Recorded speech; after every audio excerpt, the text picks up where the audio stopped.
সাপ্তাহিক লটারি ভাগ্য 19 এপ্রিল থেকে 25 এপ্রিল 2026। মেষ রাশি। সপ্তাহের মধ্যভাগে মেষ রাশি জাতক জাতিকারা জন্য বেশ ভালো রয়েছে, তবে শেষ ভাগে একেবারেই লটারি কাটতে যাবেন না। বৃষ রাশি। এপ্রিলের চতুর্থ সপ্তাহে বৃষ রাশি জাতক জাতিকারা অর্থভাগ্য খুব একটা খারাপ নয়। এরা চাইলে লটারির টিকিট কেটে একবার ভাগ্য যাচাই করতেই পারেন। মিথুন রাশি।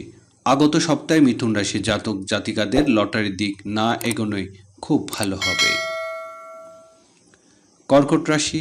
কর্কট রাশি জাতক জাতিকারা সপ্তাহের শুরুতে একবার চেষ্টা করে দেখলেও শেষের দিকে একেবারে লটারি টিকিট কাটবেন না। সিংহ রাশি। এপ্রিলের চতুর্থ সপ্তাহে শেষের দিকে সিংহ রাশি জাতক জাতিকার জন্য বেশ শুভ রয়েছে, তাই শেষে একবার চেষ্টা করে দেখতেই পারেন। কন্যা রাশি। কন্যা রাশি জাতক জাতিকাদের আগত সপ্তাহে খুব বেশি লটারির ঝোঁক না দেখানোই ভালো হবে, তবে মধ্যভাগে চেষ্টা করে দেখতে পারেন। তুলা রাশি। লটারির দিকে তুলা রাশি জাতক জাতিকারা খুব ভেবে চিন্তে সিদ্ধান্ত নেওয়া উচিত। সপ্তাহ শেষে অর্থপ্রাপ্তির যোগ রয়েছে। বৃশ্চিক রাশি। এপ্রিলের চতুর্থ সপ্তাহে শুরুতে বৃশ্চিক রাশি জাতক জাতিকারা খুব চিন্তা, বেশি অঙ্কের না হলেও কম অঙ্কের লটারি কেটে দেখতেই পারেন। ধনুরাশি।